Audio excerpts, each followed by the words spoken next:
ആരാധ്യനായ അധ്യക്ഷൻ ഗോപിനാഥ് സാർ, ഈ പരിപാടിയുടെ ഉദ്ഘാടനം നിർവഹിച്ച ഡോക്ടർ അബ്ദുൽ സലാം സാർ, ഈ പുസ്തകത്തിൻ്റെ പ്രകാശനം ഇന്നീ ചടങ്ങിൽ നിർവഹിച്ച ഭാരതീയ വിചാര കേന്ദ്രത്തിൻ്റെ ഡയറക്ടർ, നമ്മുടെ എല്ലാം മാർഗദർശിയായ സഞ്ജയേട്ടൻ, പുസ്തകത്തെ നിങ്ങളുടെ മുമ്പിൽ പരിചയപ്പെടുത്തി തന്ന പ്രിയ സഹോദരൻ GK സുരേഷ് ബാബു, സ്വാഗത പ്രസംഗം നടത്തിയ രാജേന്ദ്രൻ, പരിപാടിയിൽ എത്തിച്ചേർന്ന സഹോദരീ സഹോദരന്മാരെ എല്ലാവർക്കും വിനീതമായ നമസ്കാരം. ഈ വൈകിയ വേളയിൽ ഇനി കൂടുതൽ എന്തെങ്കിലും പറയണം എന്ന് കരുതുന്നുമില്ല. പുസ്തകം എഴുതിയ ആളെന്നുള്ള നിലയ്ക്ക് വളരെയേറെയൊന്നും സംസാരിക്കുക പതിവുമില്ല. പുസ്തക പ്രകാശനത്തിൽ ഒരു നന്ദി വാക്ക് പറയുക എന്നത് മാത്രമാണ് എന്നിൽ നിക്ഷിപ്തമായിട്ടുള്ള കടമ. ഒരു 4-5 വർഷം മുമ്പ്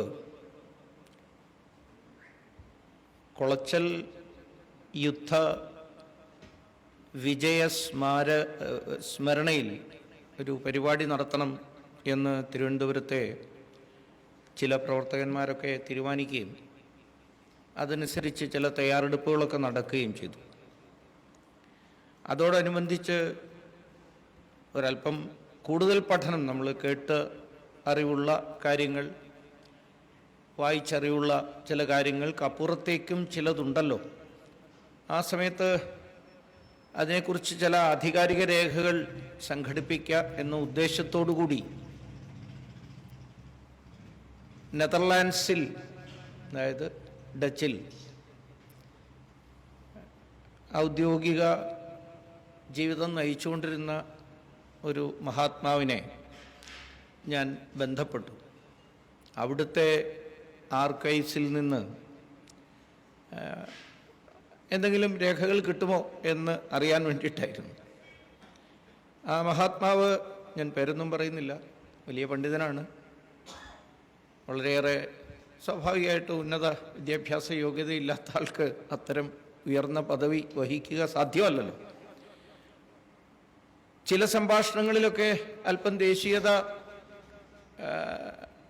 ഉയർന്നു വരുന്നു എന്നൊക്കെ എനിക്ക് തെറ്റിദ്ധാരണ ഉണ്ടായതുകൊണ്ടാണ് ഞാൻ ആ കടുത്ത കൈക്ക് പുറപ്പെട്ടത്.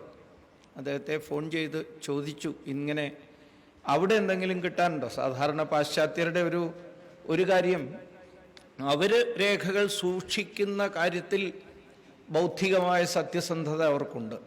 പുറത്തെന്ത് പറയണം എന്നതും അവർ തീരുമാനിക്കും. പക്ഷേ അവർക്ക് ആവശ്യമായിട്ടുള്ള രേഖ ശേഖരിക്കുന്ന കാര്യത്തിൽ, ഇപ്പോൾ ബ്യൂട്ടിഫുൾ ട്രീ എന്ന പുസ്തകം ധരംപാൽ എഴുതിയിട്ടുണ്ടെങ്കിൽ അത് പൂർണ്ണമായും ബ്രിട്ടീഷ് ആർക്കൈവ്സിലെ രേഖകൾ അത് കണ്ടെത്തി തന്നെ എഴുതിയതാണ്. അപ്പോൾ ഞാൻ അദ്ദേഹത്തോട് ഇത് ചോദിച്ചപ്പോൾ അദ്ദേഹത്തിൻ്റെ പ്രതികരണം എന്നെ വല്ലാതെ ഞെട്ടിച്ചു. സത്യത്തിൽ കുറേ ദിവസങ്ങളോളം എന്നെ ഹോണ്ട് ചെയ്ത ഒരു ഉത്തരവാണ് അദ്ദേഹം പറഞ്ഞത്. After all what was it Nandakumar? അതൊരു ഉന്തും തള്ളും മാത്രമായിരുന്നില്ലേ എന്നായിരുന്നു അദ്ദേഹത്തിൻ്റെ ഹിന്ദിയിലുള്ള പ്രയോഗം. ഒരു ഹക്കാമുക്ക മാത്രമായിരുന്നില്ലേ എന്നാണ് അദ്ദേഹം ചോദിച്ചത്. ഇപ്പോൾ കൊളച്ചൽ യുദ്ധം എന്ന നമ്മൾ നേടിയ ഒരു മഹാവിജയത്തെക്കുറിച്ച് എന്തെങ്കിലും രേഖകൾ ഉണ്ടോ എന്ന് ചോദിച്ചപ്പോൾ ഉന്നത വിദ്യാഭ്യാസം നേടിയ ഭാരതത്തിൻ്റെ ഒരു പ്രതിനിധി എന്നോട് പറഞ്ഞത്, അതൊരു വെറും ഉന്തും തള്ളും മാത്രമായിരുന്നില്ല, അതൊരു യുദ്ധമായിട്ടൊക്കെ കണക്കാക്കാനുണ്ടോ എന്നാണ് ചോദിച്ചത്. സ്വാഭാവികമായിട്ട് ഞാൻ അതിനെ തുടർന്ന് ഫോൺ ഉടനെ വെച്ചില്ല. ചർച്ച തുടർന്നുകൊണ്ടിരുന്നപ്പോൾ എന്താ ഇപ്പോൾ ഇങ്ങനെ ഒരു ആവശ്യം വന്നത് എന്നൊക്കെ ചോദിച്ചപ്പോൾ, എന്നൊക്കെ ചർച്ച നടത്തിയപ്പോൾ പറഞ്ഞു, ഇങ്ങനെ ഒരു ആലോചന നടക്കുന്നു, ഒരു പരിപാടി നടത്തണം എന്നുണ്ട്. അതുമാത്രമല്ല, ഒരു ചെറിയ പുസ്തകത്തിൻ്റെ ഫ്രെയിംവർക്കൊക്കെ ഏകദേശം സ്കെൽറ്റനൊക്കെ തയ്യാറായി. ഇപ്പോൾ സ്വാതന്ത്ര്യ സമരവുമായിട്ട് ബന്ധപ്പെട്ട കാര്യങ്ങളാണ്. അപ്പോൾ ഇദ്ദേഹത്തിൻ്റെ ഉള്ളിരിപ്പൂടെ അറിയാമല്ലോ എന്ന് വിചാരിച്ചിട്ട് അപ്പോൾ പ്ലാസി യുദ്ധത്തെക്കുറിച്ച് അങ്ങയുടെ അഭിപ്രായം എന്താ എന്ന് ഞാൻ ചോദിച്ചു. അതൊരു വമ്പൻ യുദ്ധമായിരുന്നില്ലേ? അതല്ലേ നമ്മുടെ സ്വാതന്ത്ര്യ സമരത്തിൻ്റെ ആദ്യ അധ്യായം എന്നാണ് അദ്ദേഹത്തിൻ്റെ പ്രതികരണം ഉണ്ടായത്. അതിനെ തുടർന്ന് പലതും ചർച്ച ചെയ്തു, കുറച്ചൊക്കെ തർക്കിച്ചു. ഏതായാലും അതവിടെ തീർന്നു. ഞാനിവിടെ ഈ സംഭവം നിങ്ങളുടെ മുന്നിൽ വയ്ക്കുന്നത് 1741 ഒരു വിദേശ പാശ്ചാത്യ ശക്തിയെ പരിപൂർണമായും പരാജയപ്പെടുത്തി ഒരു യുദ്ധവിജയം എന്ന് പറഞ്ഞാൽ എന്താണ് എന്ന് പഠിക്കാൻ പറ്റിയ ഒരു അധ്യായമാണ് കുളച്ചൽ യുദ്ധം. സത്യത്തിൽ പരിപൂർണമായും പരാജയപ്പെടുത്തി. ആ പരാജയപ്പെടുത്തിയത് എല്ലാവിധ പ്രാതികൂല്യങ്ങളോടും പൊരുതിയാണ്. പ്രാതികൂല്യങ്ങളെന്ന് പറയുമ്പോൾ ഡച്ചുകാരുടെ കയ്യിലുള്ള നേവൽ പടയോട്, നാവികപ്പടയോട് പിടിച്ചു നിൽക്കാൻ പറ്റുന്ന ഒരു സുസജ്ജമായ നാവികപ്പട തിരുവിതാംകൂറിനില്ല. ആ യുദ്ധത്തിൽ പരിചിതരായ ആൾക്കാരില്ല. മറുവശത്ത് ഡച്ച് എന്ന് പറയുന്ന ഡച്ച് പട ലോകത്തിലെ തന്നെ ഏറ്റവും പ്രബലമായ, ഏറ്റവും ശക്തമായ, ഏറ്റവും ആസൂത്രിതമായ, ഏറ്റവും ആധുനികമായ നാവികപ്പടയുടെ നാടാണ്. അതിന് തൊട്ടു മുമ്പ് നടന്ന 2 പ്രധാനപ്പെട്ട ആംഗ്ലോ ഡച്ച് വാറുകളിൽ പരിപൂർണമായ വിജയം നേടിയ നാടാണ് ഡച്ച്. ഇംഗ്ലണ്ടിനെ നിശേഷം പരാജയപ്പെടുത്തി. അതിനുശേഷം നടന്ന യുദ്ധങ്ങളിൽ ഇംഗ്ലണ്ട് ജയിച്ചു, അത് വേറെ കാര്യം. പക്ഷേ 18ാം നൂറ്റാണ്ടിന്റെ തുടക്ക ദശകങ്ങളിൽ നടന്ന യുദ്ധങ്ങളിൽ വിജയിച്ച് ലോകത്തിന്റെ നെറുകയിലേക്ക് നടന്നു കയറാനുള്ള ഔദ്ധത്യവുമായി ഭാരതത്തിന്റെ തെക്കൻ മുനമ്പിൽ വന്ന് ഭാരതത്തിന്റെ വടക്കു ഭാഗത്തേക്ക് പ്രയാണം ആരംഭിക്കാൻ എല്ലാവിധ സന്നാഹങ്ങളുമായി എത്തിയ ഡച്ചിനെയാണ് തിരുവിതാംകൂർ എന്ന് പറയുന്ന ഒരു ചെറിയ രാജ്യത്തിന്റെ ധീരനായ ഭരണാധികാരിയും അദ്ദേഹത്തിന്റെ അതിബുദ്ധിമാനായ മന്ത്രിയും പടയാളികളും ചേർന്ന് പരാജയപ്പെടുത്തിയത്, നിശേഷം പരാജയപ്പെടുത്തിയത്. ഇത് അഭിമാനകരമായ ഒരു ചരിത്ര സംഭവമാണ്. പക്ഷേ നമുക്ക് ഈ ഇരിക്കുന്ന എല്ലാവർക്കും അറിയാം, നമ്മളെല്ലാം 7ാം ക്ലാസ്സിലും 8ാം ക്ലാസ്സിലും ഒക്കെ ചരിത്രം പഠിച്ചവരാണ്. കുളച്ചൽ യുദ്ധത്തെക്കുറിച്ച് വർണ്ണിക്കാൻ എത്ര വാക്കുകളാണ് നമ്മുടെ ചരിത്ര പുസ്തകത്തിലുള്ളത്. എന്നാൽ 16 വർഷങ്ങൾക്ക് ശേഷം നടന്നതായി നമ്മളെ മനസ്സിലാക്കിച്ച, ഞാൻ ഇൻവെർട്ടഡ് കോമയിൽ പറയുകയാണ്, നടന്നതായി നമ്മളെ ബോധ്യപ്പെടുത്തിയ ഒരു യുദ്ധമാണ് പ്ലാസി യുദ്ധം. ഈ പ്ലാസി യുദ്ധം 1757 ഇവിടെ ഞാൻ ഏതെങ്കിലും ഒരു മതത്തെക്കുറിച്ചോ ഏതെങ്കിലും ഒരു സംവിധാനത്തെക്കുറിച്ചോ മാത്രം പറയാനല്ല ഈ ചരിത്ര സംഭവം നിങ്ങളുടെ മുന്നിൽ വയ്ക്കുന്നത്, നമ്മുടെ മനോഭാവത്തെക്കുറിച്ച് സൂചിപ്പിക്കാനാണ്. 1757 നടന്നതായി നമ്മളെ ബോധ്യപ്പെടുത്തിക്കൊണ്ടിരിക്കുന്ന പ്ലാസി യുദ്ധം എത്ര സമയത്തേക്ക് നടന്നതാണ്? എത്ര സമയത്തേക്ക്? കുളച്ചൽ യുദ്ധം ജൂലൈയിൽ തുടങ്ങി ആഗസ്റ്റ് വരെ നീണ്ടുനിന്ന യുദ്ധമാണ്. അവസരം പാർത്ത് കടലിളക്കത്തിന്റെ, തിരയിളക്കത്തിന്റെ അളവുകൾ പോലും അളന്നെടുത്താണ് മാർത്താണ്ഡവർമ്മയും രാമയ്യനും യുദ്ധം ആസൂത്രണം ചെയ്തത്. ഈ തെക്കൻ മുനമ്പിലെ കടലിന്റെ ഇളക്കത്തെ, മഴക്കാലത്തെ കടലിന്റെ ഇളക്കത്തെ, അവിടെ യാത്ര ചെയ്ത് പരിചയമില്ലാത്ത ഡച്ചുകാരുടെ ദൗർബല്യത്തെ പരമാവധി ഉപയോഗിക്കാൻ സമയം നീക്കി വെച്ചിട്ടാണ് യുദ്ധം ചെയ്തത്. അതൊക്കെ നമുക്ക് എല്ലാവർക്കും അറിയാം. പക്ഷേ ഈ പ്ലാസി യുദ്ധത്തിന്റെ ദൈർഘ്യം എത്രയായിരുന്നു? കേവലം 11 മണിക്കൂറാണ് ആ യുദ്ധം നീണ്ടുനിന്നത്. യുദ്ധമെന്ന് പറയുന്ന ആ സാധനം നീണ്ടുനിന്നത്. അതിൽ തന്നെ ആദ്യത്തെ മണിക്കൂറിൽ തന്നെ the so called leader of our, നമ്മുടേത് എന്ന് പറയപ്പെടുന്നതായ ലീഡർ സിറാജുദ്ദൗള യുദ്ധക്കളം ഓടിക്കളഞ്ഞു. പക്ഷെ നമ്മളിപ്പോഴും കൊണ്ടാടുന്നത് ഭാരതത്തിന്റെ സ്വാതന്ത്ര്യ സമരത്തിൽ ബ്രിട്ടീഷുകാർക്കെതിരായിട്ട് നടന്ന പോരാട്ടത്തിന്റെ തുടക്കമായി, ധിരോദാത്തമായ പോരാട്ടമായി, പലയിടങ്ങളിലെയും പ്രദർശനത്തിന്റെ ആദ്യ പീസായി വെക്കുന്നത് ഈ യുദ്ധത്തെയാണ്, വർണ്ണിക്കുന്നത് അതിനെയാണ്. എന്താണ് ഈ ഒരു വൈജാത്യത്തിന്, ഈ ഒരു വൈരുദ്ധ്യത്തിന്റെ കാരണം? എന്തുകൊണ്ട് ഭാരതത്തിന്റെ സ്വാതന്ത്ര്യ സമര ചരിത്രം ഒരു വിജയത്തിൽ നിന്ന് തുടങ്ങുന്നില്ല? എന്തുകൊണ്ടാണ് ഒരു പരാജയത്തിൽ നിന്ന് ആരംഭിക്കുന്നത്? ഈ ചിന്ത മനസ്സിനെ വല്ലാതെ മഥിച്ചിരുന്നു. ഇവിടെ നേരത്തെ സഞ്ജയേട്ടൻ സൂചിപ്പിച്ചു, ഇപ്പോഴും നമുക്ക് നമ്മുടെ ചരിത്ര പുസ്തകത്തെ, നമ്മുടെ വിദ്യാഭ്യാസ സംവിധാനത്തെ പരിപൂർണമായും ദേശീയവൽക്കരിക്കാൻ കഴിയാത്ത ഒരവസ്ഥയാണ്. അതിനുവേണ്ടിയിട്ടുള്ള ശ്രമം നടക്കുകയാണ്. അതിൻ്റെ ഏറ്റവും നല്ല തെളിവല്ലേ NEP 2020 എന്ന് പറയുമ്പോൾ ഒന്ന് ആഴത്തിലൊന്ന് ചിന്തിച്ചു നോക്കൂ. നാഷണൽ എഡ്യൂക്കേഷൻ പോളിസി 2020 എന്ന് പറഞ്ഞാൽ 947 മുതലോ അല്ലെങ്കിൽ പോട്ടെ സ്വതന്ത്ര ജനാധിപത്യ പരമാധികാര രാഷ്ട്രമായ 950 ജനുവരി 26 മുതൽ 2020 വരെ നമ്മുടെ തലമുറകൾ, നമ്മളടക്കമുള്ള തലമുറകൾ പഠിച്ച വിദ്യാഭ്യാസം എന്തായിരുന്നു? ആരാണത് തയ്യാറാക്കിയത്? ദേശീയ വിദ്യാഭ്യാസ നയം എന്നിപ്പോൾ പറയുമ്പോൾ സ്വാഭാവികമായിട്ട് ചിന്തിക്കാമല്ലോ, ആ കഴിഞ്ഞു പോകുന്ന കാലങ്ങളിൽ നമ്മൾ പഠിച്ചത് ദേശീയ വിദ്യാഭ്യാസം ആയിരുന്നില്ലേ? വേറെ ഏതെങ്കിലും രാഷ്ട്രത്തിൻ്റെ വിദ്യാഭ്യാസം ആയിരുന്നു എന്ന് വേണം കണക്കാക്കാൻ.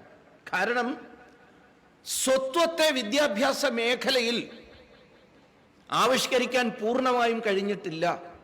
നമ്മുടെ ഫ്രെയിംവർക്ക്, വിദ്യാഭ്യാസ മേഖലയിലേക്കുള്ള നമ്മുടെ അപ്രോച്ച് ആയാലും ഫ്രെയിംവർക്ക് ആയാലും നമ്മുടെ പ്രിസമായാലും എന്ത് പേരിട്ട് വിളിച്ചാലും ശരി, അത് പരിപൂർണമായും ഒരു കോളനി അടിമത്തത്തിൽ നിന്ന് ഉണ്ടായ ഒരു ഫ്രെയിംവർക്കാണ്, അല്ലെങ്കിൽ ഒരു വീക്ഷണഗതിയാണ്. അതിൻ്റെ അടിസ്ഥാനത്തിലാണ് നമ്മൾ വിദ്യാഭ്യാസത്തെ നോക്കിയത്. ഈ കഴിഞ്ഞ മാസമാണ് നമ്മുടെ ആരാധ്യനായ വിദേശകാര്യമന്ത്രി എസ് ജയശങ്കർ, അദ്ദേഹം ഡൽഹിയിൽ ഇന്റർനാഷണൽ റിലേഷൻസിൽ റിസർച്ച് ചെയ്യുന്ന ഉന്നത മേധാശക്തിയുള്ള വിദ്യാർത്ഥികളെയും അധ്യാപകരെയും അഭിസംബോധന ചെയ്തൊരു പ്രസംഗം നടത്തി. ആ പ്രസംഗം നിങ്ങളിൽ ചിലരെങ്കിലും വായിച്ചു കാണും, പത്രങ്ങളിൽ അച്ചടിച്ചു വന്നപ്പോൾ. ആ പ്രസംഗത്തിലെ ഏറ്റവും കാതലായ ഒരു ഭാഗം എന്തായിരുന്നു? അത് വല്ലാതെ ആകർഷിച്ചു. ആ ഭാഗം അദ്ദേഹം പറയുന്നുണ്ട്, ഈ അന്താരാഷ്ട്ര പഠന മേഖലയിൽ, നയതന്ത്ര മേഖലയിലേക്കൊക്കെ കടക്കാൻ പോകുന്ന നിങ്ങൾ ഇതുവരെ മറ്റു സംസ്കാരങ്ങളെ, മറ്റു രാഷ്ട്രങ്ങളെ പഠിച്ചത് ഏതൊരു കണ്ണടയിലൂടെയാണ്? അത് തീർത്തും ഒരു പാശ്ചാത്യ കണ്ണടയിലൂടെയാണ്. എന്തുകൊണ്ടാണ് ഇത് സംഭവിക്കുന്നത്? നമ്മൾ തന്നെ പറയുകയാണ്, നമുക്ക് നമ്മുടേതായ വിധത്തിലുള്ള ഒരു നയതന്ത്ര സംവിധാനം ഉണ്ടായിരുന്നില്ല. നമ്മൾ തന്നെ പറഞ്ഞു ബോധ്യപ്പെടുത്തുകയാണ് നമ്മളെ തന്നെ. ഒരു അന്താരാഷ്ട്ര ബന്ധ ശാസ്ത്രങ്ങളെ കുറിച്ചുള്ള ബോധമുണ്ടായിരുന്നില്ല ഭാരതത്തിന്. അതുകൊണ്ട് നമ്മൾ വിദേശി ഉണ്ടാക്കി തന്ന ആ കാഴ്ചപ്പാടിലൂടെ ഇതിനെ നിരീക്ഷിക്കുകയാണ് എന്നാണ് ജയശങ്കർ അവിടെ അവരോട് പറഞ്ഞത്. ഇതെങ്ങനെയാണ് ശരിയാവുക? സത്യത്തിൽ നമ്മൾ ഏത് സംസ്കാരത്തെ, ഏത് രാഷ്ട്രത്തെ പഠിക്കാൻ ആഗ്രഹിക്കുന്നു അവരോടും ഘോരമായ അന്യായം ചെയ്യുകയാണ് നമ്മൾ. അതേപോലെ തന്നെ 5000 വർഷമെങ്കിലും കുറഞ്ഞ പക്ഷം പരിചയമുള്ള ഒരു രാഷ്ട്രത്തിൻ്റെ ചരിത്രത്തോടും നമ്മൾ അന്യായം ചെയ്യുകയാണ്. ക്രൂവൽ ഇൻജസ്റ്റിസ് എന്നാ അദ്ദേഹം പറഞ്ഞത്. ഇൻജസ്റ്റിസാണ്. എങ്ങനെയാണ് 5000 വർഷത്തിൽ കൂടുതൽ പഴക്കം ഒരു രാഷ്ട്രത്തിനുണ്ടാവുക? എങ്ങനെ നിലനിൽക്കാൻ കഴിയും ആ രാഷ്ട്രത്തിന്? അതിന് അന്താരാഷ്ട്ര കാര്യങ്ങളിൽ കാഴ്ചപ്പാടില്ലെങ്കിൽ എങ്ങനെ മുന്നോട്ട് പോകാൻ കഴിയും? നയതന്ത്ര ബന്ധങ്ങൾ എന്താണെന്ന് അറിയില്ലെങ്കിൽ ആ രാഷ്ട്രം എങ്ങനെ ഈ 5000 വർഷത്തെ അതിജീവിച്ചു എന്നത് തന്നെ നമുക്ക് നമ്മുടേതായ രീതിയിൽ, നമ്മുടെ കാഴ്ചപ്പാടിൽ, നമ്മുടെ നിലപാട് തറയിൽ നിന്നുകൊണ്ട് ഇതിനെയൊക്കെ സമീപിക്കാൻ നമുക്ക് കഴിഞ്ഞിരുന്നു. നമുക്ക് കൃത്യമായ കാഴ്ചപ്പാടുണ്ടായിരുന്നു. So you have to change your gaze, you have to reverse your gaze. നിങ്ങളുടെ നോട്ടത്തെ നിങ്ങൾ തിരിച്ചാക്കണം. അദ്ദേഹത്തിൻ്റെ ഉപദേശം അതായിരുന്നു. ഭാരതത്തിൻ്റെ നിലപാട് തറയിൽ നിന്നുകൊണ്ട് മറ്റു രാഷ്ട്രങ്ങളെ നോക്കൂ. അവരുടെ കാഴ്ചപ്പാട് നിന്നിട്ട് ഇങ്ങോട്ട് നോക്കുന്നതിന് പകരം ഇവിടെ നിന്നിട്ട് നോക്കാൻ ശ്രമിക്കും. അപ്പോൾ നിങ്ങൾക്ക് കുറച്ചുകൂടി തെളിച്ചമുള്ള കാഴ്ചകൾ കാണാൻ കഴിയും. ഇതായിരുന്നു അദ്ദേഹം പറഞ്ഞത്. ഇത് ആ വിഷയത്തെ സംബന്ധിച്ച് മാത്രമല്ല, നമ്മുടെ ചരിത്ര പഠനത്തെ സംബന്ധിച്ചും നമ്മുടെ രാജനൈതിക ശാസ്ത്രത്തെ സംബന്ധിച്ചും മൊത്തം സമാജ വിജ്ഞാനത്തെ സംബന്ധിച്ചും സോഷ്യൽ സയൻസിനെ സംബന്ധിച്ചും ഒക്കെ ഇത് ശരിയാണ്. ഇതാണ് വസ്തുത. ആചാര്യ PC റായെ കുറിച്ച് സംസാരിച്ചു. സുരേഷ് ബാബുജി പുസ്തകത്തിൽ ഉണ്ട് എന്ന് പറഞ്ഞു. അദ്ദേഹം പ്രൂവ് ചെയ്യാൻ ആഗ്രഹിച്ച എന്തായിരുന്നു? 20-ാം നൂറ്റാണ്ടിന്റെ തുടക്കത്തിൽ അദ്ദേഹം തെളിയിക്കാൻ ആഗ്രഹിച്ച എന്തായിരുന്നു? ഭാരതത്തിന് ഭാരതത്തിൻ്റെതായ ശാസ്ത്ര പാരമ്പര്യമുണ്ട്, രസതന്ത്ര ശാസ്ത്ര പാരമ്പര്യമുണ്ട്, എല്ലാ മേഖലയിലും കാഴ്ചപ്പാടുണ്ട്. ഭാരതം നിങ്ങളുടെ പിറകിലുള്ള രാഷ്ട്രമല്ല, നിങ്ങളെക്കാളും എത്രയോ മുന്നിലായിരുന്നു എന്ന് തെളിയിക്കായിരുന്നു ചെയ്തു. നമ്മുടെ ഈ ഭൂതകാലത്ത് വലിയ നേട്ടങ്ങൾ ഉണ്ടായിരുന്നു എന്ന് പറയുകയും തമ്പേറടിക്കുകയും അഭിരമിക്കുകയും ചെയ്യാൻ വേണ്ടിയിട്ടല്ല അത് പറഞ്ഞത്. നമുക്ക് നമ്മുടെ തനിമയിൽ ഊന്നി നിന്നുകൊണ്ടുള്ള ഒരു ശാസ്ത്രവീക്ഷണം ഉണ്ടായിരുന്നു, കലാവീക്ഷണം ഉണ്ടായിരുന്നു.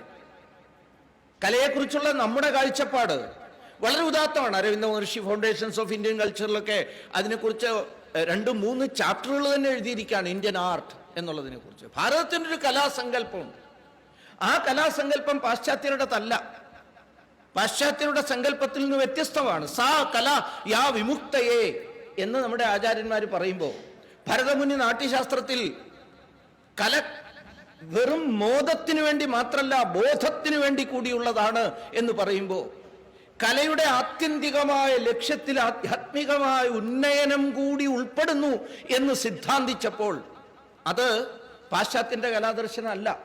പക്ഷെ ഇപ്പോൾ നമ്മൾ കലയെക്കുറിച്ച് പഠിക്കുമ്പോൾ, കലയെക്കുറിച്ച് പറയാൻ ശ്രമിക്കുമ്പോൾ അവിടെയും ഈ പാശ്ചാത്യ ഫ്രെയിംവർക്കോ പാശ്ചാത്യ വീക്ഷണഗതിയോ നമ്മൾ ഉപയോഗിക്കാൻ ശ്രമിക്കുന്നത്. സ്റ്റിൽ ദാറ്റ് എന്താ പറയുക, ആ കൊളോണിയൽ അവശിഷ്ടങ്ങൾ നമ്മുടെ ഉള്ളിൽ ഇപ്പോഴും കിടക്കുകയാണ്. അതാണ് സ്വാതന്ത്ര്യസമര ചരിത്രത്തെ സംബന്ധിച്ച് ഞാൻ തുടക്കത്തിൽ ഉദ്ധരിച്ച ആ സംഭവം. പറഞ്ഞു തുടങ്ങിയാൽ കുറേയേറെ പറയാനുണ്ട്, പക്ഷെ ഞാൻ അതിലേക്ക് കൂടുതൽ കടക്കാൻ ഉദ്ദേശിക്കുന്നില്ല. ഭാരതത്തിന്റെ സ്വാതന്ത്ര്യസമര ചരിത്രത്തെക്കുറിച്ച് പഠിക്കാൻ ശ്രമിക്കുമ്പോൾ അതിന് പല തലങ്ങളുണ്ട്. അതിന് കേവലം രാഷ്ട്രീയ തലമല്ല ഉള്ളത്.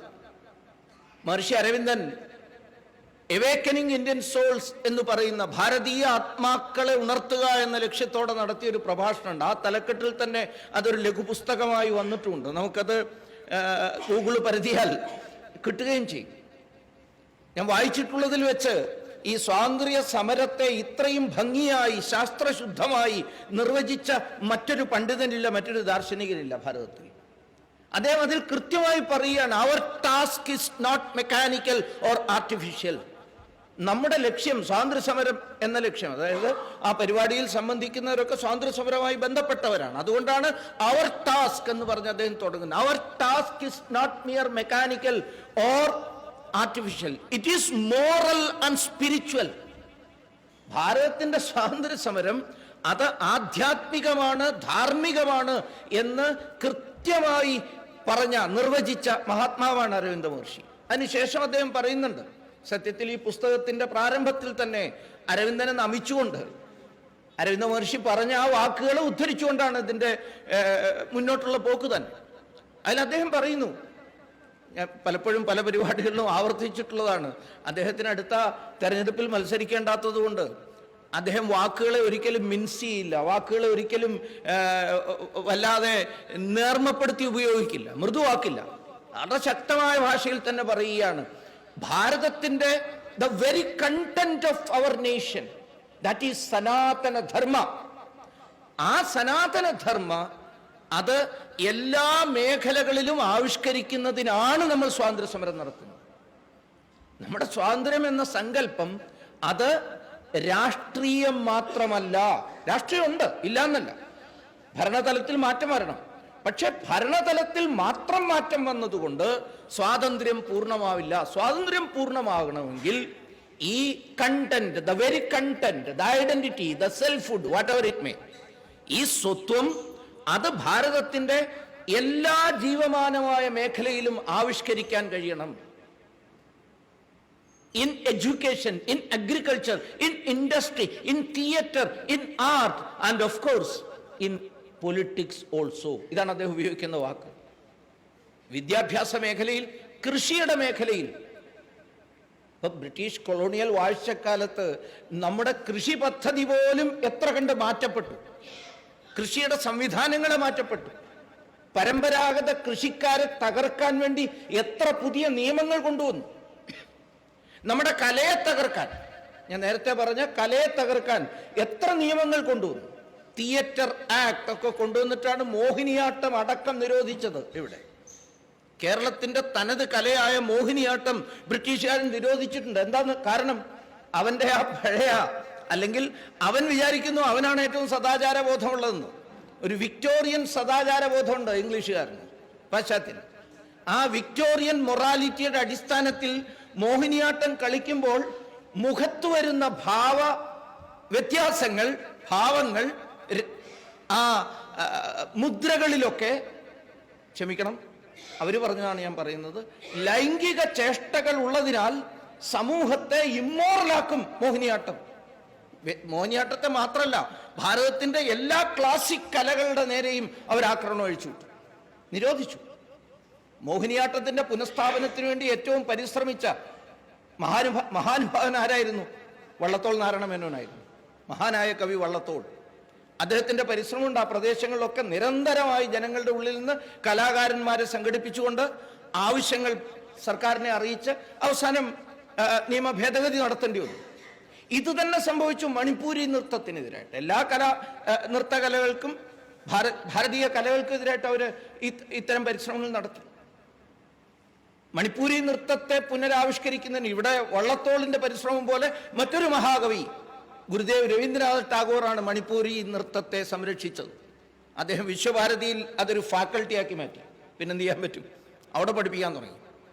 പറഞ്ഞത്, നമ്മുടെ ഈ എല്ലാ മേഖലയെയും അവരാക്രമിക്കാൻ ശ്രമിച്ചതിന്റെ കാരണം എല്ലാ മേഖലയുടെയും സ്വതന്ത്രത, എല്ലാ മേഖലയുടെ സ്വത്വ നിലനിൽക്കുന്നത് അവരുടെ ഭരണത്തെ ബാധിക്കും എന്നതുകൊണ്ടാണ്. ഇപ്പൊ നമ്മുടെ മാർഷ്യൽ ആർട്ട് ഭാരതത്തിന്റെ ഒരു തനിമയിൽ ഊന്നി നിന്നിട്ടുള്ളതാണ്. നമ്മുടെ കളരി, മഹാരാഷ്ട്ര ഭാഗത്തേക്ക് എത്തിയാൽ അഖാഡകൾ, എല്ലാ ഭാഗത്തും. ഇതിനെയൊക്കെയും ഇതൊക്കെ തീവ്രവാദം വളർത്തുന്നതിനാണ് എന്നൊക്കെയുള്ള അവരുടെ കാഴ്ചപ്പാട് വെച്ചുകൊണ്ട് അവരിതിനെയെല്ലാം നിരോധിച്ചു. വ്യത്യസ്തമായ തലങ്ങളിലാണ് നമ്മൾ ഇരുവരും, അല്ലെ നമ്മളെ ഭരിക്കുന്ന ബ്രിട്ടീഷുകാരനോ പാശ്ചാത്യനോ അതേപോലെ ഭരിക്കപ്പെടുന്ന നമ്മൾ നിലകൊള്ളുന്നത് എന്നതിനെ അംഗീകരിക്കാൻ അവർ തയ്യാറായില്ല. അവർ ചെയ്തത് അവരുടെ തലത്തിലേക്ക് നമ്മളെ വലിച്ചു താഴ്ത്താനാണ് ശ്രമിച്ചത്. ഭാരതത്തിൽ നടന്ന സ്വാതന്ത്ര്യ സമരം ഇത്തരം ഹീന ശ്രമങ്ങൾക്കെല്ലാം എതിരെയാണ്. അതിലൊന്നായിരുന്നു പൊളിറ്റിക്സ്. പക്ഷേ വിധിവശാൽ നമ്മൾ രാഷ്ട്രീയ സ്വാതന്ത്ര്യ സമരത്തെക്കുറിച്ച്, നമ്മുടെ ഭാരതത്തിന്റെ ദേശീയ സ്വാതന്ത്ര്യ സമരത്തെക്കുറിച്ച് പറയുമ്പോൾ അതിൽ സത്യാഗ്രഹങ്ങളും അല്ലെങ്കിൽ ആയുധമെടുത്തുള്ള വിപ്ലവകാരികളുടെ പോരാട്ടവും മാത്രമാണ് പറയുക. അപ്പൊ ഈ പുസ്തകത്തിൽ സ്പർശിക്കാൻ ശ്രമിച്ചത് ബഹുതല സ്പർശിയായിട്ടുള്ള, മൾട്ടി ഫേസറ്റഡ് ആയിട്ടുള്ള നമ്മുടെ സ്വാതന്ത്ര്യ സമരത്തെ കുറിച്ചാണ്. അത് വിദ്യാഭ്യാസത്തിൽ എങ്ങനെയായിരുന്നു, കലയിൽ എങ്ങനെയായിരുന്നു, സിനിമയിൽ എങ്ങനെയായിരുന്നു, തിയേറ്ററിൽ എങ്ങനെയായിരുന്നു എന്ന് എല്ലാം പരാമർശിക്കാൻ മഹർഷി അരവിന്ദൻ നൽകിയ ആ ഒരു നിർവചനത്തിന്റെ അടിസ്ഥാനത്തിൽ അതിനെ അവതരിപ്പിക്കാനാണ് ശ്രമിച്ചത്. ഇവിടെ പറഞ്ഞതുപോലെ ഈ പുസ്തകം അത്ര സമഗ്രമായൊരു പുസ്തകമാണ്. ഭാരതത്തിൻ്റെ സ്വാതന്ത്ര്യ സമര ചരിത്രം മുഴുവൻ അതിൽ ആവിഷ്കൃതമായിട്ടുണ്ട് എന്ന് പറയുന്നത് അതിശയോക്തി മാത്രമല്ല, ഒരു മഹാതിശയോക്തിയാണ്. അങ്ങനെയൊന്നുമില്ല, അങ്ങനെ ചെയ്യാൻ സാധ്യവുമല്ല. എത്ര വർഷത്തെ പഴക്കാണ് ഈ സ്വാതന്ത്ര്യ സമരത്തിനുള്ളത്? ശരിയാണ്, സഞ്ജേട്ടൻ പറഞ്ഞതുപോലെ ആധുനിക കാലത്ത് 905 മുതൽ നടന്ന ആ തിലക യുദ്ധം, അല്ലെങ്കിൽ വന്ദേമാതര യുദ്ധം, അല്ലെങ്കിൽ ബംഗാൾ വിഭജന വിരുദ്ധ സമരകാലത്ത് ഭാരതം ആസകലം ആ സ്വാതന്ത്ര്യ സമരം കൊടുമ്പിരി കൊണ്ടു എന്ന് പറയുന്ന സത്യമാണ്. പക്ഷേ കടന്നു വന്നവനെതിരായിട്ടുള്ള നമ്മുടെ പോരാട്ടം എല്ലാ പ്രദേശങ്ങളിലും അവൻ എപ്പോഴാണോ ഇവിടെ കാലെടുത്തു വെച്ചത്, അതേപോലെ എപ്പോഴാണോ ഭാരതീയന് ബോധ്യപ്പെട്ടത്, ആ പ്രദേശത്തെ ഭാരതീയർക്ക് ബോധ്യപ്പെട്ടത് ഇവൻ കൈവയ്ക്കാൻ ശ്രമിക്കുന്നത് എൻ്റെ തനിമയ്ക്ക് മേലെയാണ് എന്ന് ബോധ്യപ്പെട്ടത്, അപ്പോൾ തിരിച്ചടി ആരംഭിച്ചിട്ടുണ്ട്. അതുകൊണ്ടാണ് 16-ാം നൂറ്റാണ്ടിന്റെ തുടക്കത്തിൽ തന്നെ നമ്മുടെ തൊട്ടയൽവക്കത്തുകാരിയായ മംഗലാപുരത്തെ ഉള്ളാൾ പ്രദേശത്തെ റാണി അബ്ബക്ക പോർച്ചുഗീസുകാർക്കെതിരായിട്ട് പൊരുതിയത്.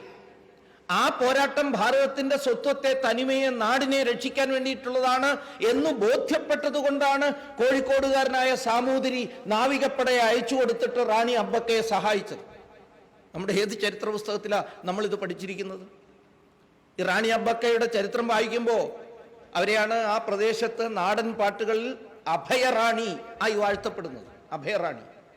ഇത് നടക്കുന്ന 1540-45 കാലഘട്ടത്തിലാണെന്ന് ഓർക്കണം.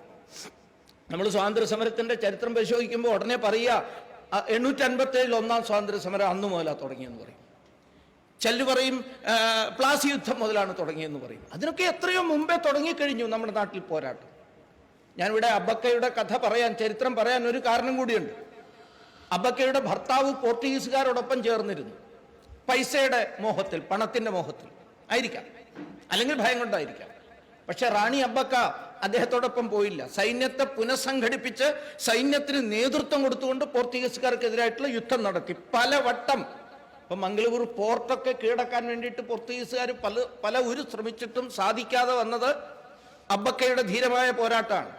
കടലാഴങ്ങൾ വരെ, കടലിന്റെ ഉള്ളിൽ വരെ പോയി എതിർക്കുമായിരുന്നു, ഓടിക്കുമായിരുന്നു. ആ യുദ്ധത്തിന്റെ ഒക്കെ തുടക്കഘട്ടത്തിൽ ഉള്ളാൾ പ്രദേശത്തെ കുറച്ച് യാഥാസ്ഥിതികവാദികളായ, നമ്മുടെ നാട്ടിൽ അങ്ങനെ ആൾക്കാരുണ്ടല്ലോ, വിവേകാനന്ദ സ്വാമികൾ, അവരെ കുറിച്ചാണ് വെട്ടുക്കിളികളെ പോലെ ഈ പുരോഹിതവർഗം ഭാരതത്തിന്റെ മേലെ പാഞ്ഞു വീണെല്ലാം തിന്ന് നശിപ്പിച്ചത് കൊണ്ടാണ് നമുക്ക് ഈ ദൗർബല്യം ഉണ്ടായിട്ടുള്ളതെന്നൊക്കെ സ്വാമി വിവേകാനന്ദൻ പറഞ്ഞ ആ വെട്ടുക്കിളി കൂട്ടം, അവര് അബ്ബക്കയെ ബോധ്യപ്പെടുത്താൻ ശ്രമിച്ചു. നീ ചെയ്യുന്നത് അധർമ്മമാണ്. എന്താ? നീ ഭർത്താവ് പോയ വഴിയെ പോണം, അതാണ് പത്നീധർമ്മം എന്ന് പഠിപ്പിക്കാൻ ശ്രമിച്ചു. സനാതനധർമ്മത്തിൽ പത്നീധർമ്മം എന്ന് പറഞ്ഞാൽ ഭർത്താവ് പോയ വഴിയെ പോണം, നീ അങ്ങനെ പോകാതിരിക്കുന്നത് ശരിയല്ല എന്നാണ്. രാജസഭ വിളിച്ചുകൂട്ടിയ ആ ധീരയായ യുവതി പ്രഖ്യാപിച്ചു. അവർ മരിക്കുമ്പോൾ ഇപ്പോഴും 45 വയസ്സേ ഉണ്ടായിരുന്നുള്ളൂ കേട്ടോ, അതുകൊണ്ടാണ് ഞാൻ യുവതി എന്ന് പറഞ്ഞത്. ആ ധീര യുവതി സഭ വിളിച്ചുകൂട്ടി പറഞ്ഞു, എന്റെ സനാതനധർമ്മം എന്നെ പഠിപ്പിക്കുന്നത് പത്നീധർമ്മം, സ്ത്രീധർമ്മം അനുഷ്ഠിക്കുന്നതിനേക്കാൾ അപ്പുറം ഒരു ധർമ്മമുണ്ട്, അതിനെല്ലാം ഉപരിയായിട്ടുള്ള ദേശധർമ്മം. ഈ ദേശത്തോടുള്ള എൻ്റെ കടപ്പാട് എനിക്ക് നിർവഹിച്ചേ പറ്റുള്ളൂ, അതിന് ഞാൻ യുദ്ധം ചെയ്യുകയാണ് എന്ന് പ്രഖ്യാപിക്കുകയാണ് ആ സ്ത്രീ ചെയ്തത്, ആ റാണി ചെയ്തത്. അപ്പൊ അങ്ങനെ തുടങ്ങിയ നിരവധി പോരാട്ടങ്ങൾ നമ്മുടെ തൊട്ടയൽവക്കത്ത്, ഇവിടെ തെക്കൻ ഭാഗത്ത് വേലു നാച്ചിയാരെ പോലുള്ള ധീരയായ വനിതകൾ നടത്തിയ പോരാട്ടം. ശിവഗംഗ എന്ന് പറയുന്നത് തിരുവനന്തപുരത്തു നിന്ന് വളരെ ദൂരെയൊന്നുമല്ല. പക്ഷേ നമ്മളിൽ എത്ര പേർക്ക് പൂർണ്ണമായിട്ട് വേലു നാച്ചിയാരുടെ പോരാട്ടത്തെക്കുറിച്ച് അറിയാം? കുയിലിയുടെ ധീര ബലിദാനത്തെക്കുറിച്ച് നമുക്കറിയാം എത്ര പേർക്ക്? ഇത് നമ്മുടെ ആരുടെയും കുറവ് കൊണ്ടല്ല, ഞാൻ അങ്ങനെ പറയുന്നില്ല, ആരെയും കുറ്റപ്പെടുത്തുകയല്ല. എങ്ങനെയാണ് കുയിലി ദേഹമാസകലം കത്തിപ്പടരാൻ ശക്തിയുള്ള വെണ്ണയും എണ്ണയും തേച്ച്, അല്ലെങ്കിൽ അതിൽ കുളിച്ച്, ബ്രിട്ടീഷുകാരന്റെ ആർമമെന്റ് ഡിപ്പോയിൽ, വെടിമരുന്ന് ശാലയിലേക്ക് ഒരു തീപ്പന്തമായി, സ്വയം ഒരു ശരീരം ഒരു തീപ്പന്തമാക്കിക്കൊണ്ട് എടുത്തു ചാടി ആ ആർമമെന്റ് ഡിപ്പോ മുഴുവൻ, വെടിമരുന്ന് ശാല മുഴുവൻ തകർത്ത് ശിവഗംഗയുടെ വിജയത്തിന് കാരണമായിട്ടുള്ള വഴിയൊരുക്കി എന്ന് ചരിത്രം. നാച്ചിയാർക്കും കുയിലിക്കും ശേഷം ആ പോരാട്ടം ശിവഗംഗ മേഖലയിൽ നേതൃത്വം കൊടുത്ത മരുതു സഹോദരന്മാർ എന്തുകൊണ്ടാണ് അവരുടെ പോരാട്ടത്തിന്റെ പ്രഖ്യാപന രേഖയ്ക്ക് ജംബുദ്വീപ പ്രകടന എന്ന് പേരിട്ടത്? ഇപ്പോ വേലുത്തമ്പിയുടെ വിളംബരം പോലെ മരുതു സഹോദരന്മാർ നടത്തിയ പോരാട്ടത്തിന്റെ ഒരു വിളംബരമുണ്ട്. ആ വിളംബരത്തിന് അവർ കൊടുത്ത തലക്കെട്ട്, ഇപ്പൊ ഇന്നിപ്പോ തമിഴ് വികാരവും ദ്രാവിഡ വികാരവും ഒക്കെ പറഞ്ഞ് നാട്ടിൽ വീണ്ടും കലാപം ഉണ്ടാക്കാൻ ചില ആൾക്കാരൊക്കെ ശ്രമിക്കുമ്പോൾ അവരൊക്കെ പഠിക്കേണ്ടതാണ് ആ ജംബുദ്വീപ പ്രകടന.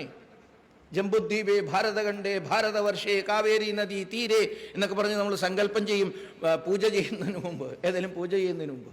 ആ ജംബുദ്വീപം, വിശാല ഭാരതത്തെക്കുറിച്ചുള്ള സങ്കല്പം മനസ്സിലുണ്ടായിരുന്നവരായിരുന്നു ആ പോരാടിയത് മരുതു സഹോദരന്മാർ. ഇതൊക്കെ കേൾക്കുമ്പോഴാണ് നമ്മളെപ്പോഴും ഈ 567 നാട്ടുരാജ്യങ്ങളെ ഒരു തുള്ളി ചോര പോലും പൊടിയാതെ യോജിപ്പിച്ച മഹത്വത്തെക്കുറിച്ച് പറഞ്ഞ് പട്ടേലിനെയും വി പി മേനോനെയും ഒക്കെ നമ്മൾ ആദരവോടുകൂടി സ്മരിക്കണം, എപ്പോഴും സ്മരിക്കണം. അവരുടെ ധീരോദാത്തമായ കുശാഗ്രബുദ്ധിയോട് കൂടിയിട്ടുള്ള അസാമാന്യമായ നയതന്ത്ര സാമർഥ്യത്തോട് കൂടിയിട്ടുള്ള പ്രവർത്തനത്തെ നമുക്ക് എത്ര കാലം സ്മരിച്ചാലും പൂർണ്ണാവില്ല. പക്ഷേ ഒരു പക്ഷേയുണ്ടതിൽ. എന്തുകൊണ്ടാണ് പട്ടേലിനും വി പി മേനോനും അത് കഴിഞ്ഞത്? അവരുടെ സാമർഥ്യമുണ്ട്, അവരുടെ ദേശീയ ബോധം, അവരുടെ ദേശഭക്തി അതിനവരെ സഹായിച്ചു എന്നുള്ളത് സത്യമാണ്. പക്ഷേ അതിനവർക്ക് സഹായകമായിരുന്ന മറ്റൊരു ഘടകം ഭാരതം അതിനു മുമ്പേ ഒന്നായിരുന്നു എന്നതാണ്. നമ്മുടെ DNA-യിൽ, നേരത്തെ പറഞ്ഞില്ലേ ഭാരതീയത്വം നമ്മുടെ ഓരോരുത്തരുടെയും DNA-യിൽ സമാനമാണ് എന്ന് പറഞ്ഞതുപോലെ, കന്യാകുമാരി മുതൽ ഹിമാലയം വരെയുള്ള ഈ വിശാല ഭാരതത്തിന്റെ ഉള്ളിൽ ആ ഒരു ഏകത്വത്തിന്റെ ഘടകം അന്നേ തന്നെ ഉണ്ട്. ബാബാ സാഹേബ് അംബേദ്കർ 1916 അദ്ദേഹം കൊളംബിയ യൂണിവേഴ്സിറ്റിയിൽ പോയി അദ്ദേഹത്തിൻ്റെ ഒരു പേപ്പർ ഓൺ കാസ്റ്റ് അവതരിപ്പിക്കുന്നുണ്ട്. ജാതിയെക്കുറിച്ചുള്ള അദ്ദേഹത്തിൻ്റെ പ്രബന്ധം അവതരിപ്പിക്കുന്നുണ്ട്. അത് പുസ്തകരൂപത്തിൽ വന്നിട്ടുണ്ട്. അതിലൊരു ഭാഗത്ത് അദ്ദേഹം വർണ്ണിക്കുന്നുണ്ട്, ഭാരതം ലോകത്തുള്ള ഒരു രാജ്യത്തിനും കിടപിടിക്കാൻ കഴിയാത്ത വിധത്തിലുള്ള ഒരു ഹോമോജിനിറ്റി ഉള്ള നാടാണ്, ഒരു ഐക്യമുള്ള നാടാണ്, ഏകതയുള്ള നാടാണ്. That's not mere geographical homogeneous unity, ഒരു ഭൂമിശാസ്ത്രപരമായ ഒരു ഏകതയല്ല അത്. അതിനന്തര്യാമിയായി വർണ്ണിക്കുന്നത് there is an indubitable cultural unity which spreads from end to end. ഒരറ്റം മുതൽ മറ്റേ അറ്റം വരെ എന്ന് പറഞ്ഞാൽ തെക്കൻ മുനമ്പ് മുതൽ അങ്ങേ അറ്റം വരെ പരന്നു കിടക്കുന്ന ഒരു കൾച്ചറൽ യൂണിറ്റി ഉണ്ട് ഭാരതത്തിന്. ആ കൾച്ചറൽ യൂണിറ്റിയുടെ ഒരു വിശേഷണം അംബേദ്കർ കൊടുത്തത് an indubitable cultural unity എന്നാണ്. അതിന്റെ കാരണം എന്താണ് അതിന്റെ കാരണം? നമ്മളെല്ലാത്തിൻ്റെയും കാരണം അന്വേഷിച്ചു പോയെങ്കിൽ മാത്രമേ ഈ സ്വത്വം എന്ന് പറയുന്ന ആ പദത്തിൻ്റെ അർത്ഥത്തിലേക്ക് നമുക്ക് കടന്നെത്തുവാൻ കഴിയുകയുള്ളൂ. ഭാരതത്തിന് സമാനമായിട്ടുള്ള നമ്മുടെ ആത്മവത്ത, നമ്മുടെ ഒരു സെൽഫ്ഹുഡ്, നമ്മുടെ ഐഡന്റിറ്റി, നമ്മുടെ വ്യക്തിത്വം, അതിനെയാണ് ഇവിടെ വർണ്ണിക്കാൻ ശ്രമിച്ചിട്ടുള്ളത്. അതാണ് ഈ ഏകതയ്ക്ക് കാരണമായി നിലകൊള്ളുന്നത്. ആ ഏകത ഉണ്ട് എന്നതിൻ്റെ അതിശക്തമായ പ്രഖ്യാപനമാണ് ഹിന്ദു സ്വരാജ് എഴുതുന്ന സമയത്ത് മഹാത്മാഗാന്ധിജിയെ പ്രേരിപ്പിച്ചത്. ആ സ്വത്വാവേശത്തിലാണ്, ഒരു തരത്തിൽ പറഞ്ഞാൽ ഭൂതാവേശിതനായി ഗാന്ധിജി ഹിന്ദു സ്വരാജ് 9 ദിവസം കൊണ്ട് എഴുതി തീർത്തത്. ഹിന്ദു സ്വരാജിൻ്റെ എഴുത്തിനെ കുറിച്ച് പറയും, വലത് കൈ കൊണ്ട് എഴുതി, രാവും പകലും ഒരുപോലെ എഴുതി, കൈ തളരുമ്പോൾ ഇടത് കൈ കൊണ്ട് എഴുതിയിട്ടുണ്ടെന്നാണ് പറയുന്നത് ഗാന്ധിജി. ആ പുസ്തകം അങ്ങോളം ഇങ്ങോളം വായിച്ചാൽ ചിലർക്ക് താത്വികമായി വിയോജിപ്പുള്ള ചില മേഖലകൾ ഉണ്ടായേക്കാം, അതിരിക്കട്ടെ. പക്ഷെ അതിനപ്പുറം അദ്ദേഹം അതിശക്തമായ വാദമുഖങ്ങൾ ഉന്നയിക്കുകയാണ്. ഭാരതം അനാദികാലം മുതലേ ഒന്നായിരുന്നു എന്ന വാദമുഖം, അതിന് പ്രേരണയായി വർത്തിക്കുന്ന ഘടകമേത് എന്നുള്ള സുചിന്തിതമായ ശാസ്ത്രീയമായ വിശദീകരണം, അതാണ് ഹിന്ദു സ്വരാജ്. അംബേദ്കർ പറഞ്ഞതും അതേപോലെ മഹാത്മാഗാന്ധിജി പറഞ്ഞതും രണ്ടും ആവർത്തനങ്ങളാണ്. ആരുടെ ആവർത്തനം? ആ വൈദിക പ്രഖ്യാപനം, സമുദ്രപര്യന്ത ഏകരാട് എന്ന ആ വൈദിക പ്രഖ്യാപനം, വൈദിക ഋഷിമാർ നടത്തിയ പ്രഖ്യാപനം എത്രായിരം വർഷങ്ങൾക്ക് മുമ്പേ പ്രഖ്യാപിച്ചു വെച്ചു കഴിഞ്ഞിരിക്കുന്നു. ഉത്തരം യത് സമുദ്രസ്യ ഹിമാദ്രേ ചൈവ ദക്ഷിണം വരിഷം തത് ഭാരതം നാമ ഭാരതീയത്ര സന്തതി. അടുത്ത കാലത്തായിട്ട് ചിലർക്കൊക്കെ ഒരു സംശയമാണ്, ഇത് ഭാരതം എന്ന് വിളിക്കണോ ഇന്ത്യ എന്ന് വിളിക്കണോ? എന്ത് വിളിച്ചാലും വലിയ തിരക്കേടൊന്നുമില്ല. ഒരു ONV കുറുപ്പ് സാറ് പണ്ട് പാടിയതുപോലെ, പേരെന്തു തന്നെ വിളിച്ചാലും നീ എന്നും നീയാണ്, കോതമ്പ് പാടത്ത് നീർ പെയ്തു പോകും മുകിലാണ് എന്നൊക്കെ അദ്ദേഹം പറഞ്ഞതുപോലെ ഭാരതം ഇന്ത്യ ആയാലും സനാതന ആയാലും എന്ത് വിളിച്ചോളൂ, നിങ്ങൾ കുഴപ്പമൊന്നുമില്ല. പക്ഷേ നമുക്കൊരു ആത്മാഭിമാനം ഉണ്ടാകണമെങ്കിൽ നമ്മുടെ പൂർവികന്മാരിട്ട പേര് വിളിക്കണം. അതാണല്ലോ. തൊട്ട അയൽവക്കത്തെ വീട്ടുകാരനോ അല്ലെങ്കിൽ കച്ചവടത്തിനോ, എണ്ണ കച്ചവടത്തിന് വീട്ടിൽ വന്നാലും ഈ മീൻ കച്ചവടത്തിന് വന്നവൻ കണ്ടപ്പോൾ തോന്നി നിനക്ക് ഇന്ന ടിൻടു എന്നിരിക്കട്ടെ എന്ന് പറഞ്ഞിട്ടൊരു പേരിട്ടു എന്ന് പറഞ്ഞിട്ട് അതിൽ അഭിമാനം കൊള്ളരുത്. പക്ഷെ 1000 വർഷം പഴക്കം ഉണ്ടാവാൻ ചിലപ്പോൾ. ഇന്ത്യ എന്ന പദത്തിനും വളരെ പഴക്കമുണ്ട്. അത് പുതിയതാണെന്നൊന്നും ആരും പറയരുത്. പുതിയതൊന്നുമല്ല, പഴയത് തന്നെയാണ്. അതുകൊണ്ടാണ് സെയിന്റ് അവസ്ഥയിലും ഒക്കെ ഇണ്ട് എന്ന പരാമർശമുള്ളത്. പക്ഷേ ഇത് കടന്നു വന്നവനിട്ട പേരാണ്. നമുക്ക് അതിനോട് എതിർപ്പൊന്നുമില്ല നമുക്ക്.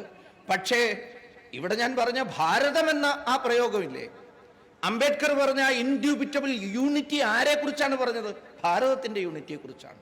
ഹിന്ദു സ്വരാജിൽ മഹാത്മാഗാന്ധിജി എഴുതിയത് ഏതിന്റെ യൂണിറ്റിയെ കുറിച്ചാണ്? ആ ഭാരതത്തിന്റെ യൂണിറ്റിയെ കുറിച്ചാണ്.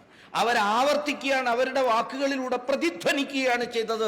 വേദകാലം മുതലേ നമ്മൾ വിശ്വസിക്കുന്ന, അല്ലെങ്കിൽ വേദപൂർവ്വകാലം മുതലേ നമ്മൾ കൊണ്ടാടിപ്പോരുന്ന ഈ ഭാരതത്തിന്റെ ഏകത, ഭാരതത്തിന്റെ ഐക്യം, ഭാരതത്തിന്റെ ആ ഏകതയെക്കുറിച്ചാണ്, ഈ സാംസ്കാരിക ഏകതയെക്കുറിച്ചാണ് രാമനോഹർ ലോഹ്യ പറഞ്ഞത്. ഇവരെല്ലാം അത് തന്നെയാണ് പറഞ്ഞത്. ലോഹ്യ പറഞ്ഞു, Lord Rama connected north with south, Lord Sri Krishna connects west with east, and Lord Shiva is present in each and every particle of this land. Raman വടക്കിനെ തെക്കിനോട് യോജിപ്പിച്ചു. അതുകൊണ്ടല്ലേ രാമനൊക്കെ ഇപ്പോൾ വീണ്ടും ഉണർന്നു വരുന്നത്. കൃഷ്ണൻ പടിഞ്ഞാറിനെ കിഴക്കിനോട് യോജിപ്പിച്ചു. ശിവൻ ഈ ഭാരതത്തിൻ്റെ ഓരോ തരി മണ്ണിലും സ്ഫുരിക്കുകയാണ്, സ്പന്ദിക്കുകയാണ് എന്ന് പറഞ്ഞ അതുകൊണ്ടാണ്. ഈ തത്വത്തെ ഉൾക്കൊണ്ടുകൊണ്ടാണ് മഹാനായ വിപ്ലവകാരി, വിപ്ലവ കവി അഷ്ഫഖുള്ള ഖാൻ മുസൽമാനായി ജനിച്ച ആളാണ്. ആരാധന കൊണ്ട്, വിശ്വാസം കൊണ്ട് അദ്ദേഹം ഒരു പ്രാക്ടീസിങ് മുസ്ലിം തന്നെയായിരുന്നു. പക്ഷേ ഗീതയിൽ വിശ്വസിക്കാനോ ഈ കൃഷ്ണനിൽ വിശ്വസിക്കാനോ രാമനിൽ വിശ്വസിക്കാനോ അദ്ദേഹത്തിന് ഒരു തടസ്സവും ഉണ്ടായിരുന്നില്ല. എന്താ അഷ്ഫഖുള്ള ഖാൻ എഴുതിയത്? മുസൽമാൻ ഹോനെ കെ കാരൺ പുനർജന്മ പർ വിശ്വാസ ന രഖ്താ ഹൂം മുझे. മുസൽമാൻ ആയതുകൊണ്ട് എനിക്ക് പുനർജന്മത്തിൽ വിശ്വസിക്കാൻ കഴിയില്ല. പക്ഷേ അഗർ ഖുദാ മേരെ സാമനെ ആ ഗയാ തോ ധൈലാ ഫൈലാ കെ मैं मांगूंगा पुनर्जन्म नहीं जन्नत नहीं पुनर्जन्म ही मांगूंगा. दोबारा जन्म लेना है मुझे. എന്തിന്? ഈ ഭാരതത്തെ മോചിപ്പിക്കാൻ, ഭാരതത്തിന്റെ നന്മയെ മോചിപ്പിക്കാൻ. ഈ വസ്തുതകളെ മതാതീതമായ ആ ഭാരതത്തിന്റെ ഏകത, ഏകത്വം, സാംസ്കാരിക ഏകത്വം എന്ന് പറയുന്ന ആ വസ്തുതയെ ഉൾക്കൊള്ളാനും മനസ്സിലാക്കാനും ഉതകുന്ന വിധത്തിലുള്ള പാഠ്യ സമ്പ്രദായങ്ങൾ, സംവിധാനങ്ങൾ നമ്മുടെ നാട്ടിൽ ഉണ്ടായാലേ മതിയാവുകയുള്ളൂ. എങ്കിൽ മാത്രമേ ഭാരതത്തിൻ്റെ സ്വാതന്ത്ര്യ സമരത്തിൻ്റെ ട്രൂ പെർസ്പെക്റ്റീവ്, ട്രൂ ഹിസ്റ്ററി നമുക്ക് മനസ്സിലാക്കാൻ സാധിക്കുകയുള്ളൂ. അതിനൊക്കെ പ്രേരണയാകണം എന്ന ഒരു വിനീതമായ ഉദ്ദേശത്തോടു കൂടിയിട്ടാണ് ഭാരതത്തിൻ്റെ സ്വാതന്ത്ര്യത്തിൻ്റെ 75ാം വർഷാചരണത്തോടനുബന്ധിച്ച് ഭാരതമാസകലം നടന്ന ഒരു വലിയ വൈചാരിക മുന്നേറ്റത്തിന് നമ്മുടെ പ്രവർത്തകന്മാർക്ക് വായിക്കാനും മനസ്സിലാക്കാനും അവരുടെ പ്രസംഗങ്ങൾ തയ്യാറാക്കാനുമുള്ള ഒരു ഗൈഡ് ബുക്ക് എന്ന നിലയിൽ, ഒരു ഫ്രെയിം വർക്ക് എന്ന നിലയിൽ ഒരു ചെറിയ പുസ്തകം തയ്യാറാക്കിയിരുന്നു. നേരത്തെ പുസ്തകങ്ങളുടെ പേര് പറഞ്ഞ കൂട്ടത്തിൽ അതും പറഞ്ഞിരുന്നു. ഭാരത് അറ്റ് 75, ഭാരതത്തിൻ്റെ സ്വരാജ് അറ്റ് 75 എന്ന് പറഞ്ഞൊരു ചെറിയ ഇംഗ്ലീഷ്, അതേപോലെ അതിൻ്റെ ഹിന്ദി പുസ്തകവും തയ്യാറാക്കി. 100-110 പേജുള്ള പുസ്തകം. ഞാൻ പറഞ്ഞു, ഒരു ഗൈഡ് ബുക്ക് എന്ന നിലയ്ക്ക്, ഒരു അപ്രോച്ച് പേപ്പർ എന്ന നിലയ്ക്ക് തയ്യാറാക്കിയതാണ്. അത് പ്രിന്റ് ചെയ്ത് ഭാരതത്തിലെ എല്ലാ ഭാഗത്തും എത്തിച്ചു. അത് പൂജനീയ സർസംഘചാലക് ഡോക്ടർ മോഹൻജി ഭാഗവത് കാണാനും വായിക്കാനും ഇടയായി. അദ്ദേഹം കഴിഞ്ഞ വർഷത്തെ മെയ് ജൂൺ മാസത്തിലെ സംഘത്തിൻ്റെ നാഗപ്പൂർ ശിബിരത്തിനിടയിൽ ഒരു ദിവസം 2-3 ദിവസം അവിടെ നമ്മുടെ പരിപാടി ഉണ്ടായിരുന്നു. അപ്പോൾ അദ്ദേഹവും ആ സമയത്ത് അവിടെ ഉണ്ടായിരുന്നു. വായിച്ചു കഴിഞ്ഞിരുന്നു അദ്ദേഹം പുസ്തകം, ആ ചെറിയ പുസ്തകം. അദ്ദേഹം ഒന്ന് ആവശ്യപ്പെട്ടു, കിട്ടുന്ന സമയം അനുസരിച്ച് ഇതിനെ ഒന്ന് വിപുലപ്പെടുത്തൂ എന്ന് അദ്ദേഹം പറഞ്ഞു. അങ്ങനെ നമുക്ക് നമ്മുടെ പരിചയവും കഴിവും വായിച്ചറിവും ഒക്കെ ഉപയോഗിച്ചുകൊണ്ട് അതിനെ ഒന്ന് വിപുലപ്പെടുത്താൻ ശ്രമിച്ചു. അങ്ങനെയാണ് ദ ബാറ്റിൽ ഫോർ നാഷണൽ സെൽഫ്ഹുഡ് എന്ന് പറഞ്ഞ ഇംഗ്ലീഷ് പുസ്തകം രൂപപ്പെട്ടത്. സ്വാഭാവികമായിട്ടും ആ പുസ്തകത്തിൻ്റെ മറ്റ് ഭാഷകളിലെ പരിഭാഷകൾ മറ്റു ഭാഷകളിലേക്ക് പരിഭാഷപ്പെടുത്തി. അന്നേ ചെയ്യേണ്ടതായിരുന്നു. സത്യത്തിൽ മലയാളിയായ നമ്മൾ എഴുതുമ്പോൾ മലയാളത്തിലാണല്ലോ സത്യത്തിൽ എഴുതേണ്ടിയിരുന്നത് സത്യത്തിൽ. അപ്പോൾ അത് വൈകി. ഇപ്പോൾ അത് പുറത്തു വന്നിരിക്കുകയാണ്. നിങ്ങൾ ഓരോരുത്തരും അത് വായിക്കുമ്പോൾ ഈ ഒരു മനോഭാവത്തോടു കൂടി വായിക്കുക. വലിയ വാക്കുകളൊക്കെ സുരേഷ് ബാബുജിയൊക്കെ പറഞ്ഞു.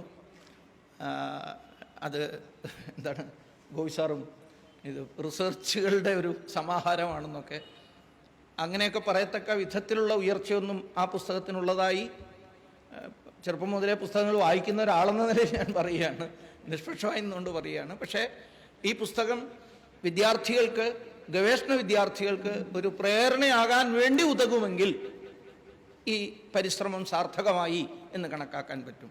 അതായത് ഇതിൻ്റെ ഓരോ പേജിലും വർണ്ണിക്കുന്ന സംഭവങ്ങൾ ഓരോന്നും സമഗ്രമായിരുന്നു. സ്വാതന്ത്ര്യസമരം, ഭാരതത്തിൻ്റെ സ്വാതന്ത്ര്യസമരം എന്ന് പറയുമ്പോൾ ചില ബിന്ദുക്കൾ പരാമർശിക്കപ്പെട്ടിട്ടുണ്ട്. അതല്ലാതെയും വിഷയങ്ങളിലേക്ക് കടന്നു പോകാൻ ഭാരതത്തിൻ്റെ എല്ലാ മേഖലകളിലും യുദ്ധം നടന്നിട്ടുണ്ട്. ബ്രിട്ടീഷുകാർക്കെതിരായിട്ടായാലും മറ്റ് പാശ്ചാത്യ കടന്നുകയറ്റക്കാർക്കെതിരായിട്ടായാലും പോർത്തുഗലിനെതിരായിട്ടായാലും ഫ്രഞ്ചുകാർക്കെതിരായിട്ടായാലും ഒക്കെ യുദ്ധം നടന്നിട്ടുണ്ട്. അത് താഴെ തട്ടിലുള്ള ജനങ്ങൾ മുതൽ വളരെ മുകളിൽ തട്ടിലുള്ളവർ വരെ നടത്തിയിട്ടുണ്ട്. അതിൽ ഏറ്റവും ധീരോദാത്തവും ഏറ്റവും തുടർച്ചയായി നടത്തിയ പോരാട്ടം the so called backward community പെട്ടവരാണ്. ഭാരതത്തിൻ്റെ സ്വാതന്ത്ര്യ സമരത്തെക്കുറിച്ച് പറയുന്ന ഒരു നരേറ്റീവ് എന്താണെന്ന് വെച്ചാൽ പട്ടണങ്ങളെ കേന്ദ്രീകരിച്ചുകൊണ്ട് ഇംഗ്ലീഷ് വിദ്യാഭ്യാസം സിദ്ധിച്ച പുരുഷന്മാർ നടത്തിയ പോരാട്ടമാണ് എന്നാണ് ഒരു നരേറ്റീവ്. സത്യത്തിൽ സൂക്ഷ്മമായ പഠനം നടത്തുമ്പോൾ നമുക്ക് മനസ്സിലാക്കാൻ സാധിക്കും, പട്ടണങ്ങളിൽ നടന്ന യുദ്ധങ്ങൾ പലതും ഹ്രസ്വകാലങ്ങളിലേക്കാണ് എങ്കിൽ വനാന്തരങ്ങളിൽ കേന്ദ്രീകരിച്ചുകൊണ്ട് നമ്മുടെ വനവാസി സഹോദരന്മാരും കൃഷിക്കാരും നടത്തിയ പോരാട്ടങ്ങളാണ് ദശാബ്ദങ്ങൾ നീണ്ടുനിന്ന പോരാട്ടം. ദ പെസൻസ് വാർ ഭാരതത്തിൽ എല്ലായിടത്തും നടന്നിട്ടുണ്ട്. നമ്മുടെ തന്നെ കുറിച്യ പോരാട്ടം, പഴശ്ശി വീണിട്ടും എത്ര നാളുകൾ അവരവരുടെ പോരാട്ടം തുറന്നുകൊണ്ടേയിരുന്നു, ബ്രിട്ടീഷുകാർക്കെതിരായിട്ടുള്ള പോരാട്ടം.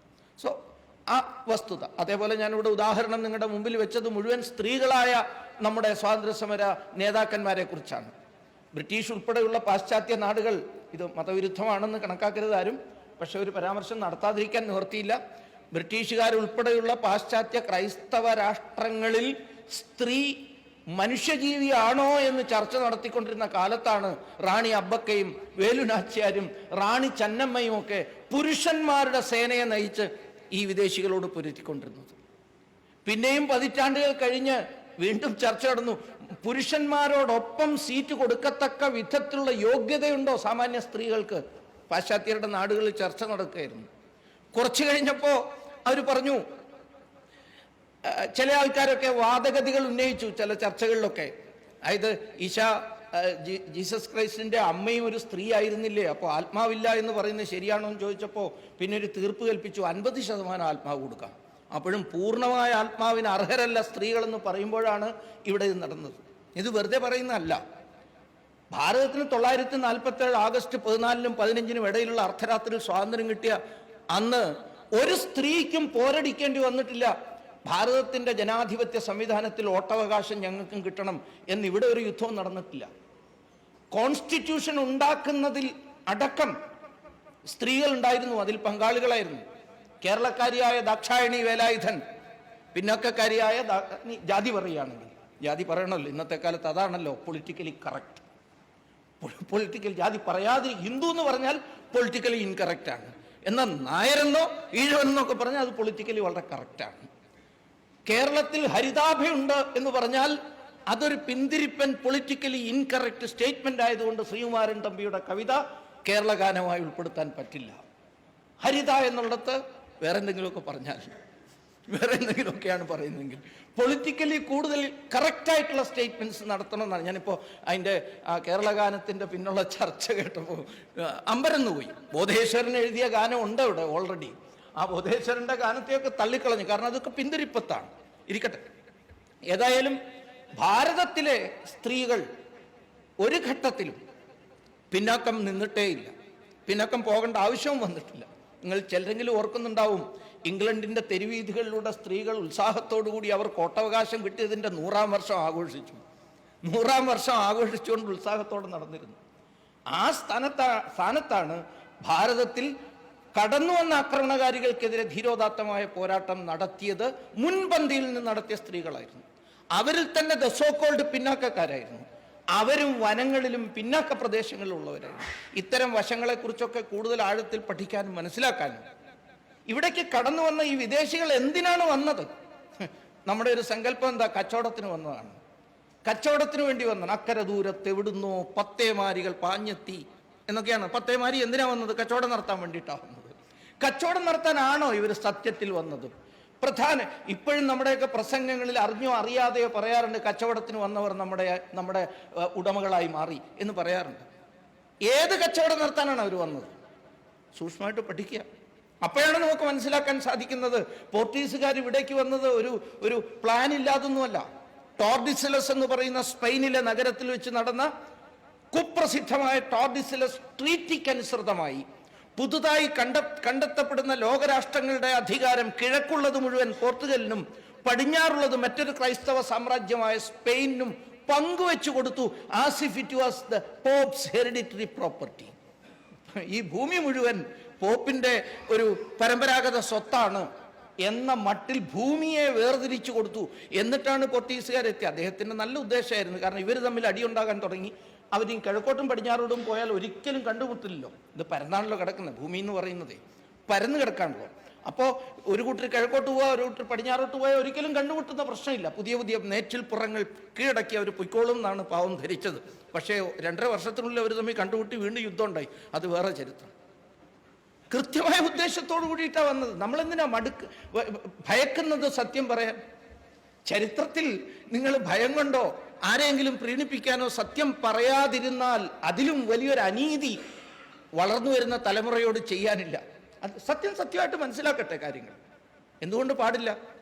ആ ഒരു ഉദ്ദേശത്തോടു കൂടി ആരെങ്കിലുമൊക്കെ ഗവേഷണം നടത്തുന്നുണ്ടെങ്കിൽ അവർക്കും അത് പ്രേരണയാകുമെങ്കിൽ ഞാൻ നേരത്തെ പറഞ്ഞതുപോലെ ഈ ശ്രമം സാർത്ഥകമായി എന്ന് കരുതാൻ കഴിയും. പറഞ്ഞ എല്ലാ നല്ല വാക്കുകൾക്കും നന്ദി. അത് സത്യത്തിൽ ഇത് അതിൻ്റെ പുറംചട്ടയിൽ പേരെഴുതിയിട്ടുള്ള ആൾക്ക് അവകാശപ്പെട്ടതല്ല. ഇതൊക്കെയും പല മഹാത്മാക്കളും പലവട്ടം പറഞ്ഞതും അവരൊക്കെ എഴുതി വെച്ചതും ആയിട്ടുള്ള രേഖകളിൽ നിന്ന് കണ്ടെത്തിയ കാര്യങ്ങളാണ്. ആ ഓരോ നല്ല വാക്കും അവർക്ക് വേണ്ടി സമർപ്പിച്ചുകൊണ്ട് നിങ്ങൾക്ക് ഓരോരുത്തർക്കും ഇവിടെ വരാനും ഈ ചർച്ചയിൽ പങ്കെടുക്കാൻ മനസ്സ് കാണിച്ച നിങ്ങൾക്ക് ഓരോരുത്തർക്കും ഹൃദയത്തിൻ്റെ ഭാഷയിൽ നന്ദി പറഞ്ഞുകൊണ്ട് ഞാൻ എൻ്റെ വാക്കുകൾ ഉപസംഹരിക്കുന്നു. വന്ദേ മാതരം.